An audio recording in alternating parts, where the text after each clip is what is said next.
श्री विजय दुबे जी, माननीय विधायकगण श्री रजनीकांत त्रिपाठी जी, श्री गंगा सिंह कुशवाहा जी, श्री जटाशंकर त्रिपाठी जी, श्री पवन केडिया जी,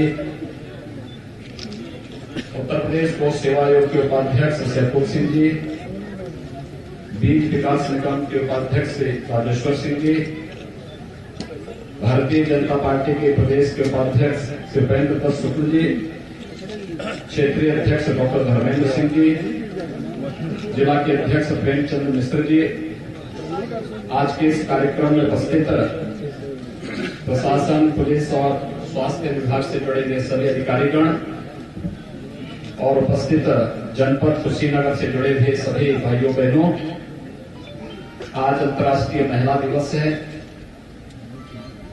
इस अवसर पर पूरे देश के अंदर महिला सशक्तिकरण के माध्यम से देश और दुनिया ने जिन ऊंचाइयों को छुआ है, इस अवसर पर कुशीनगर जनपद में मैं आप सभी इस कार्यक्रम में उपस्थित माताओं, बहनों और बेटियों को इस महिला दिवस के हृदय से बधाई देता हूं, अपनी शुभकामनाएं भी देता हूं।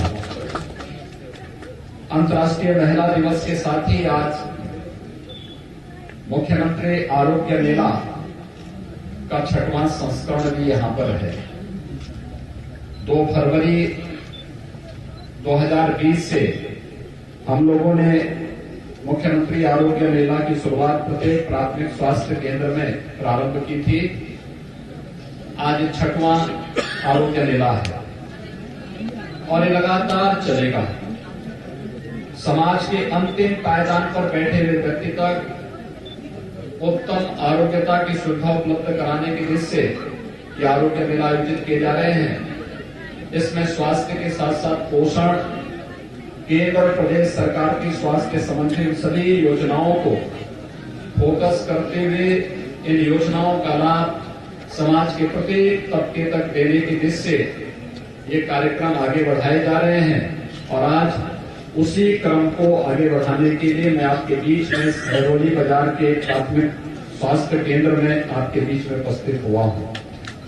आप सब जानते हैं आज के दिवस की अत्यंत महत्ता है और महत्ता इस बात को लेकर के है कि अंतर्राष्ट्रीय जगत आज अंतर्राष्ट्रीय महिला दिवस हमारा है। ये अंतर्राष्ट्रीय महिला दिवस की अपनी विशेषताएं हैं। मातृशक्ति के सशक्तिकरण की दिशा में क्या कदम उठाए गए हैं और क्या कदम उठाए जा सकते हैं, इस क्रम को आगे बढ़ाने के लिए आज का यह दिवस हम सबको एक नई ऊर्जा के साथ चिंतन, मनन और उसके अनुसार आचरण करने की प्रेरणा प्रदान करता है। भारतीय परंपरा में मातृशक्ति को सदैव एक महत्ता मिली है।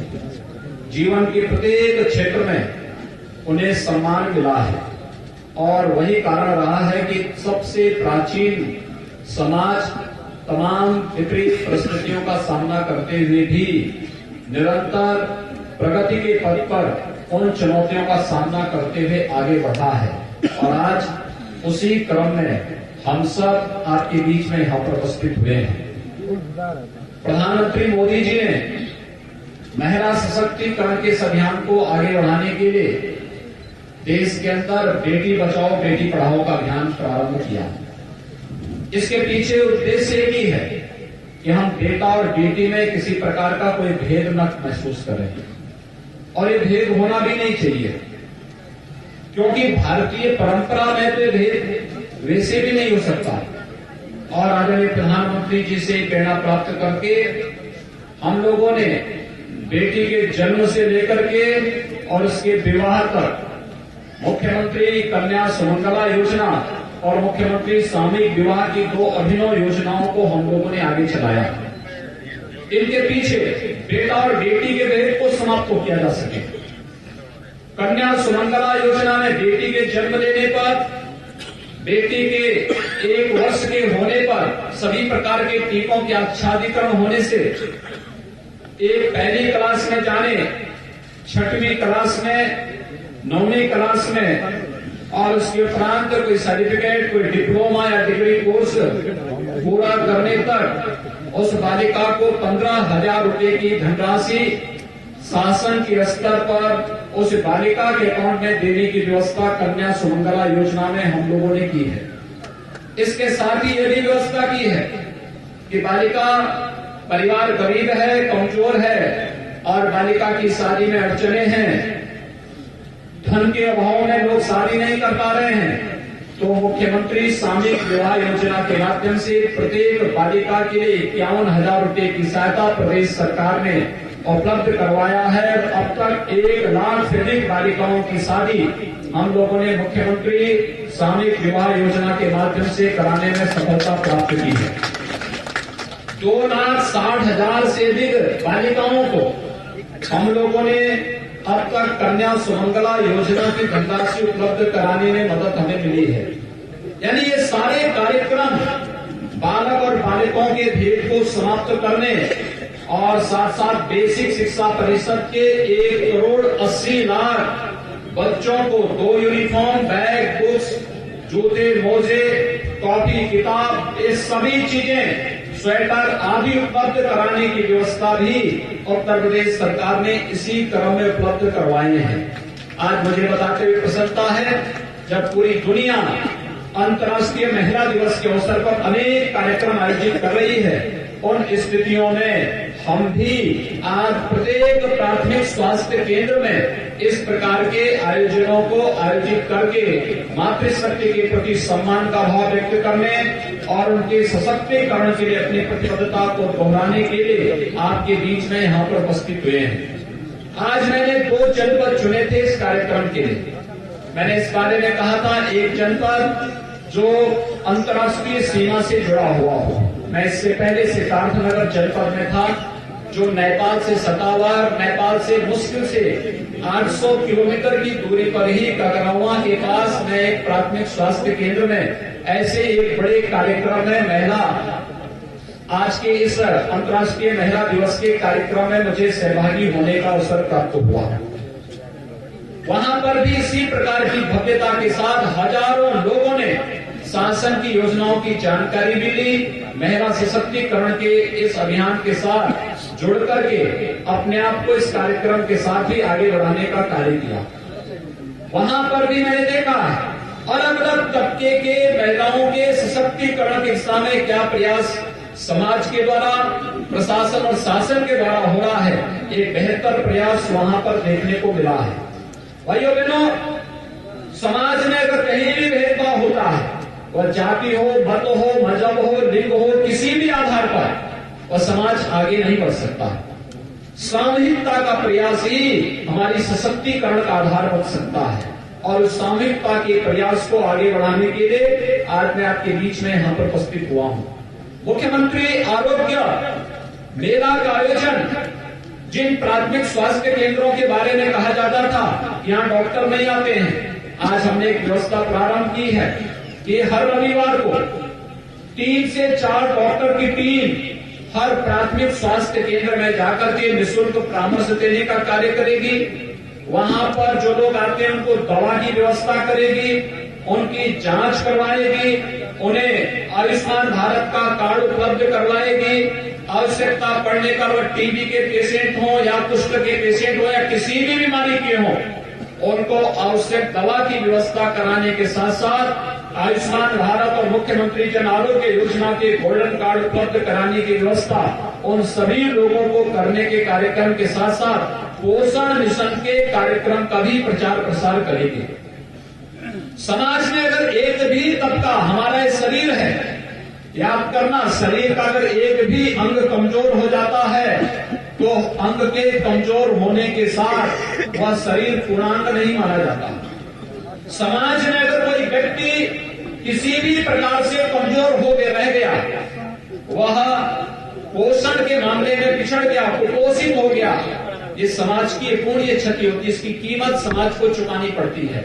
और इसीलिए पोषण मिशन के इस कार्यक्रम को तेजी प्रदान करने के लिए आज से 15 दिन के लिए एक विशेष पोषण मिशन का शुभारंभ भी किया जा रहा है, जिसमें हर एक गांव में हर एक बच्चे तक आंगनबाड़ी और आशा वर्कर को पहुंचना होगा और ये साबित करना होगा कि हमारे समाज में, हमारे गांव में, हमारे कार्य क्षेत्र में कोई भी बच्चा, कोई भी गर्भवती महिला कहीं भी कुपोषित नहीं है। हम उसे शासन की योजनाओं को उन तक पहुंचाने का कार्य करेंगे तो वास्तव में ये समाज के लिए भी और आने वाली पीढ़ी के स्वास्थ्य के लिए भी बहुत महत्वपूर्ण होगा।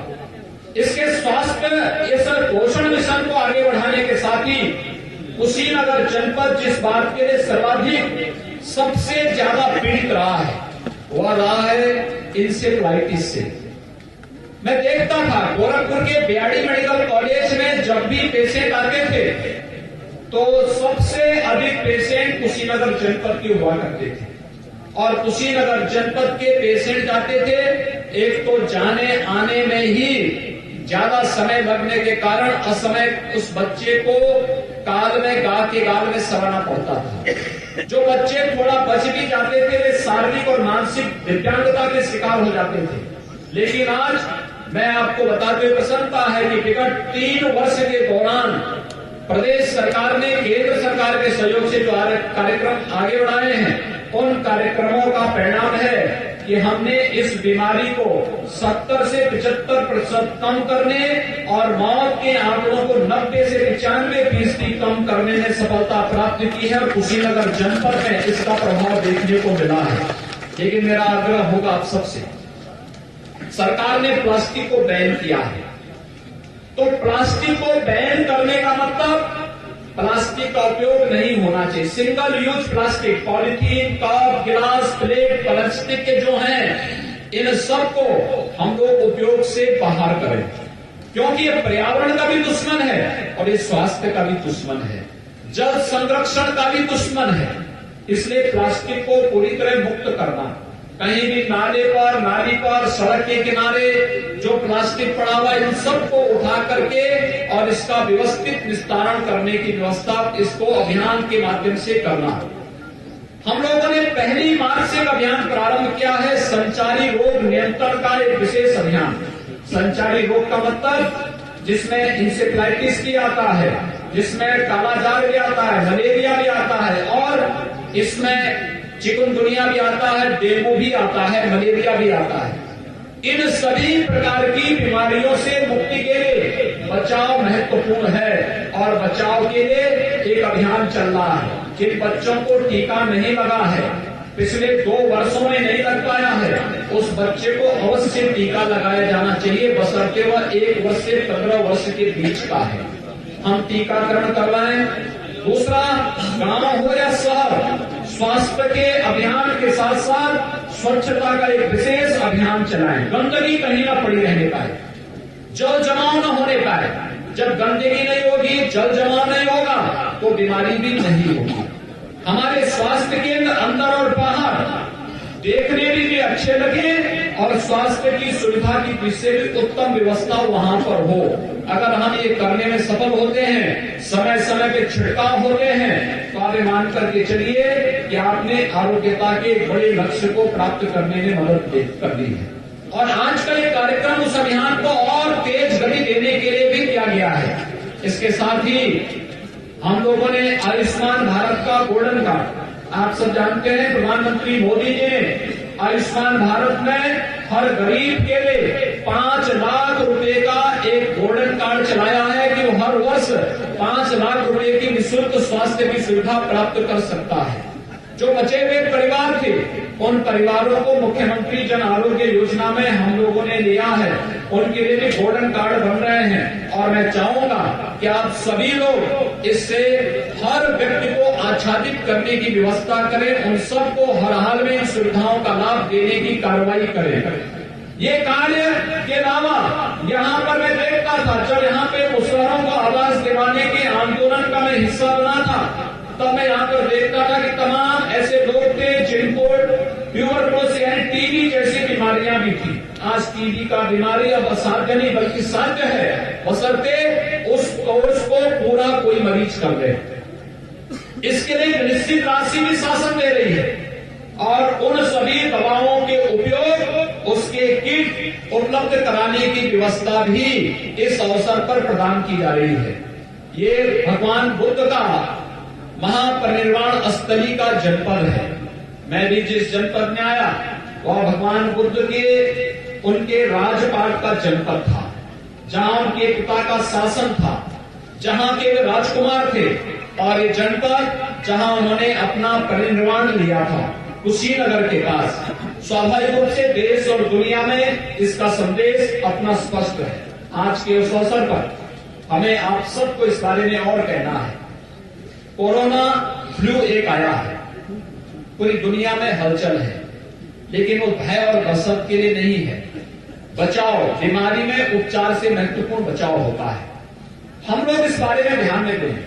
अगर किसी व्यक्ति को सर्दी जुकाम है, कोई व्यक्ति बाहर से आया है, अगर कोई इस प्रकार का संदिग्ध मरीज है, हर जनपद में एक आइसोलेशन वार्ड बनाया गया है। उस पेशेंट को वहां भर्ती करना, उस पेशेंट को वहां पर आवश्यक उपचार की व्यवस्था करना, उसके जांच के सैंपल निकाल करके और उसको भेजना। अगर उसको कोरोना फ्लू हो गया है तो उसको वहां पर उपचार की व्यवस्था करना, नहीं हुआ है सावधानी के साथ उसके घर तक पहुंचाने की व्यवस्था करना। ये हर एक जनपद में व्यवस्था प्रदेश के अंदर प्रारंभ की गई है, जो कि अंतर्राज्यीय जनपद है। बिहार से सीमा मिलती है, या फिर बहुत सारे अंतर्राष्ट्रीय टूरिस्ट कुशीनगर में आते हैं। हो सकता है उनके साथ बातचीत करते समय उनके द्वारा छुई गई किसी वस्तु के कारण बीमारी आ सकती है। उन स्थितियों में भी हम सावधानी बरतें। हाथ प्रयास करें, बार बार साबुन के साथ धोने की व्यवस्था हो। हम लोग कोई भी ऐसी चीज, जो बच्चे बीमार हैं, जिन्हें जुकाम हो, खांसी हो, या जिन लोगों को इस प्रकार की शिकायत हो, वे घरों में रहकर के उपचार करें, उसको अन्य उसमें न आने दें। दूसरा, इस बात की व्यवस्था होनी चाहिए, कल और परसों होली है, होली के अवसर पर बड़े बड़े आयोजन होते हैं, लेकिन आयोजन का उत्साह का होना चाहिए, हुड़दंगई का नहीं। कीचड़ न फेंके, गंदगी न फेंके, गले न मिले, हाथ मिलाने से ही परहेज करें। रंग लगाएं, रंग लगा करके फिर अपना एक सामान्य उसके साथ पुष्पों की होली खेल सकते हैं। आप केवल एक टीका लगा करके भी होली खेल सकते हैं, बधाई देकर के भी होली खेल सकते हैं, लेकिन बचाव भी होना चाहिए, स्वच्छता के प्रति जागरूकता होना चाहिए। क्योंकि कोरोना फ्लू एक संक्रामक बीमारी है, एक व्यक्ति से दूसरे पर फैलती है, तो हमें उसके प्रति सावधान होना होगा। मैं आज इसके लिए भी आपके बीच यहां पर उपस्थित हुआ हूं। मैं बधाई देता हूं कुशीनगर जनपद के सभी नागरिकों को। मैं आज इसलिए भी आया, दुबे जी, साई जी, रजनीकांत जी, ये सभी लोग बार बार इस बात को लेकर कहते थे कि कुशीनगर का एयरपोर्ट का क्या होगा। हमने कहा उनको अंतर्राष्ट्रीय एयरपोर्ट बना रहे हैं। देश और दुनिया से इसका सीधा संपर्क कराना है। योगी आदित्यनाथ महाराज की, योगी आदित्यनाथ महाराज पैसा दिया, और पैसा देने के बाद आप देख रहे होंगे वहां पर इस समय हम लोग एयर ट्रैफिक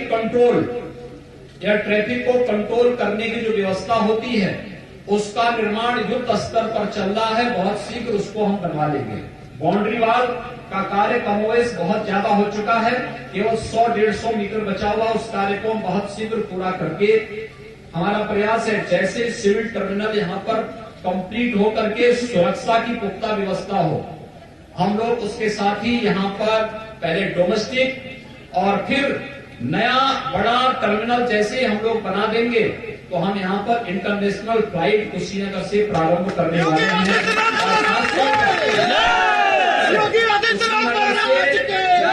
कुशीनगर से भैरवा और काठमांडू के लिए, और कुशीनगर से बैंकॉक और सिंगापुर की, म्यांमार की फ्लाइट की भी सुविधा हम इसके माध्यम से प्रारंभ करने की पूरी तैयारी कर रहे हैं, जिससे अंतर्राष्ट्रीय उसकी व्यवस्था हो सके। और इसके लिए एयरपोर्ट को जोड़ने के लिए चौड़ी सड़क का निर्माण हो सके, इसके लिए हम ऑलरेडी धनराशि पहले उपलब्ध करवा चुके हैं। और मैं प्रशासन से चाहूंगा यथाशीघ्र इस कार्य को आगे बढ़ाने की कार्रवाई होनी चाहिए, जिससे महात्मा बुद्ध की इस महापरिनिर्वाण स्थली में एक अंतर्राष्ट्रीय स्तर का एयरपोर्ट हम उत्तर प्रदेश को दे सके, और दुनिया के सभी तीर्थ यात्रियों के साथ साथ सभी भारत से जुड़े हुए स्थापित कर सके। पर्यटन आज के दिन पर एक बहुत बड़ा उद्योग बन चुका है। ढेर सारे नौजवानों को इसके माध्यम से हम रोजगार और नौकरी की सुविधा दे सकते हैं। हमारा नौजवान कहीं बाहर नहीं जाएगा, बल्कि घर में बैठे बैठे उसको यहीं पे नौकरी और रोजगार उपलब्ध होगी। इस दृष्टि से यह एयरपोर्ट अत्यंत महत्वपूर्ण है और मैं इसके लिए यहाँ के जनप्रतिनिधियों के द्वारा, यहाँ के द्वारा किए गए मैं बधाई देता हूँ। प्रयास से जो कार्य बढ़ा है वह एक सराहनीय पहल है। अन्यथा पिछले 20 वर्षों से इसको लटकाया जा रहा था। जब ये लटकाया जाता था तब कोई बोलता नहीं था, और जब कार्य हो रहा है तो बहुत सारे लोग उसमें भी राजनीति करने का प्रयास कर रहे हैं।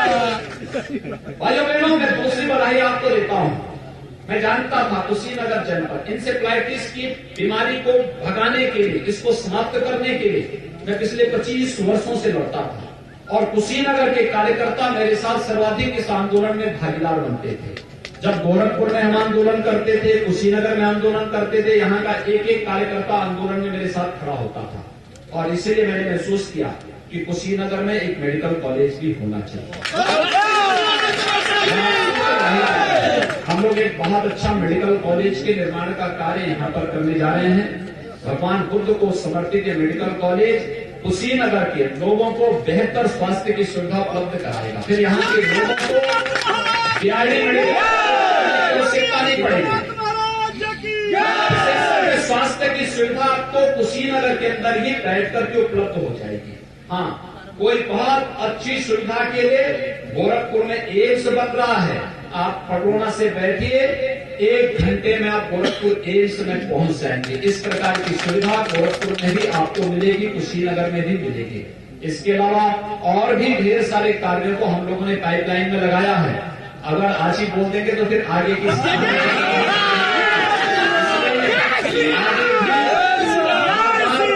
जनपद में हम लोग आ सके, शाही जी के साथ में, विजय दुबे जी के साथ में, यहाँ के कार्यकर्ताओं के साथ में। इस दृष्टि से आज ये 2 कार्य बहुत महत्वपूर्ण है। महिला दिवस के अवसर पर मैं सभी माताओं को, बहनों को, बेटियों को, जिनको आज देखा कितनी छोटी छोटी बच्चियां थी, उनको हम लोगों ने अन्नप्राशन कराया।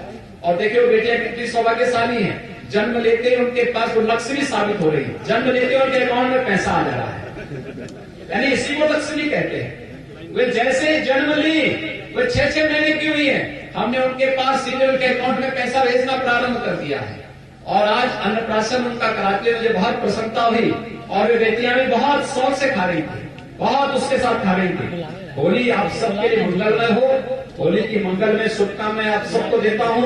और महिला दिवस के अवसर पर एक बार फिर से महिला सशक्तिकरण के लिए, महिला सुरक्षा के लिए और बेटियों की सुरक्षा और उनके स्वास्थ्य के लिए, उनकी उत्तम शिक्षा के लिए हम सब मिलकर के कार्य कर सकें, इस दृष्टि से हम सबको लग करके आगे बढ़ना चाहिए। आप सबके प्रति मैं अपनी शुभकामनाएं देता हूं। धन्यवाद। जय हिंद।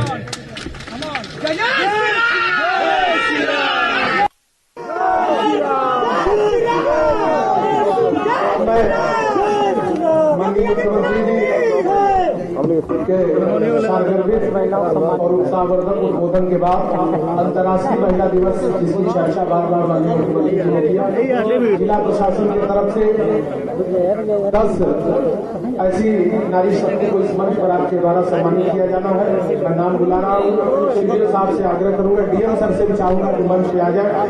श्रीमती मंजू लता आंगनबाड़ी कार्यकर्त्री के रूप में मैं सीएम सर से अनुरोध करूंगा कि नारी शक्ति को सलाम करते हैं। आप सदैव आपके जय हिंद रहते हैं। नारी सम्मान, एक बार जोरदार तालियां अंतर्राष्ट्रीय महिला दिवस पर सम्मानित होती हुई मंजू लता जी आंगनबाड़ी कार्यकर्त्री के रूप में। हाँ, आंगनबाड़ी कार्यकर्त्री के रूप में दूसरा नाम श्रीमती सरोज देवी। ये माननीय मुख्यमंत्री जी, प्रधानमंत्री जी के सपनों को साकार करने में अपना योगदान देते हैं लोग। बाक्सी के क्षेत्र में कुमारी गुंजा गौड़, ये बेटी कुशीनगर का नाम बाक्सी के क्षेत्र में आगे बढ़ा रही है। सीएम साहब मुस्कुराते हुए, तालियां आप सबकी कमजोर पड़ रही है, जोरदार ताली। माताएं बहनें तो बैठी है। कुमारी रोशनी प्रधानाध्यापिका के रूप में उत्तर प्रदेश सरकार की महत्वाकांक्षी योजनाओं को विद्यालयों में लागू करती हुई। फातिमा खातून प्रधानमंत्री जी का सपना स्वच्छ भारत, अद्भुत भारत को साकार करते हुए स्वच्छताग्राही के रूप में फातिमा जी सम्मानित हो रही हैं। एक बार जोरदार तालियां सबकी होनी चाहिए। प्रभारी निरीक्षक महिला थाना विभा पांडे जी, जो कुशीनगर की बेटियों के लिए बड़ी बहन की तरह से काम करती हैं और आपके द्वारा बनाई गई एंटी-ओवीएस कार्ड जो जनपद कुशीनगर में बड़ा प्रभावी है, एक बार जोरदार तालियां। और सम्मानित होती हुई नीरज पांडे एएनएम के रूप में, स्वास्थ्य कार्यकर्मी के रूप में सम्मानित हो रही मंच पर। और शशिकला जी आशा के रूप में, अरे अभी शशिकला जी हमारे माननीय सांसद जी, माननीय शाही जी, समस्त विधायक की उपस्थिति में माननीय मुख्यमंत्री को सम्मानित करते हुए ज्योति सिंह जी, प्रधानाध्यापिका ज्योति सिंह जी, ये अंतर्राष्ट्रीय महिला दिवस पर प्रशस्ति पत्र और स्मृति चिन्ह देकर के माननीय मुख्यमंत्री जी सम्मानित करते हुए, और ये इस उम्र में ग्राम प्रधान के रूप में सुनैना देवी जी आपकी योजनाओं को एक अमली जामा पहनाती हुई और मुख्यमंत्री जी सम्मानित करते हुए, मुस्कुराते हुए, एक बार जोरदार तालियां। इसी क्रम में पीडी साहब मुख्यमंत्री आवास योजना के 5 लाभार्थी हैं। बहुत लाभार्थी हैं, लेकिन सर के पास समय कम है। प्रतीकात्मक 5 लोगों को सम्मानित किया जाना है। वो भी महिला है जिनको लाभ मिल चुका है। मुंशी सुरेश, ये दिव्यांग है जिसको प्रधानमंत्री जी ने एक अद्भुत शब्द देकर इन लोगों का सम्मान बढ़ाया। मुख्यमंत्री जी भी सदैव इन लोगों के बारे में सोचते रहते हैं। ये मुख्यमंत्री आवास योजना के लाभार्थी और हाथ पकड़ करके मुख्य धारा से जोड़ने का प्रयास कर, तालियां आप सबकी होनी चाहिए। ममिता वाईवा मोहर, ये माननीय मुख्यमंत्री आवास योजना के लाभार्थी हैं। डीएम साहब, सीडीओ साहब की उपस्थिति में सीएम साहब सम्मानित कर रहे हैं। मंजू, पैसा मिला आवास का, बन गया, बोला रह रहे हैं उसमें। मंजू इधर से आइए, मंजू वहां चलिए। वाइफ ऑफ रमाकांत, बन गया, बहुत बढ़िया बन गया। एक बार तालियां होनी चाहिए, वाह। और इसी क्रम में उर्मिला वाइफ ऑफ फरकेश और रीना वाइफ ऑफ वीरेंद्र, ये जनपद कुशीनगर मुख्यमंत्री जी के सपनों को साकार करने में अपना अहम भूमिका निभाते हुए, और माननीय सांसद जी से निवेदन करूंगा कि जनपद कुशीनगर की तरफ से एक स्मृति चिन्ह बुद्ध की महान परिनिर्वाण स्थली पर माननीय सांसद जी सम्मानित करेंगे।